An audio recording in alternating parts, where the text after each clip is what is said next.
Hi, in this video, I'm going to show you how you can view a GIF before sending on WhatsApp. Beforehand, you would just tap the GIF that you wanted to look at and you could watch it before sending it. But now check this out. If we were to go to here, and if I wanted to go to, for example, happy birthday, then I could search up here, happy birthday.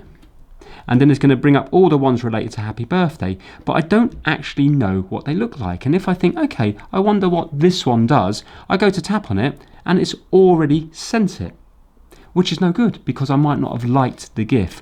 All you have to do is hold it down. So if we go back into that now, and again, if I was to type in happy birthday, all we do is hold it down. And then it will bring it up on a new page and you can see exactly what it's doing. And you might be like, actually, that's a bit boring, don't like that one. And you might go back and you might want to go to another one. And you might prefer that one. And then you can send it.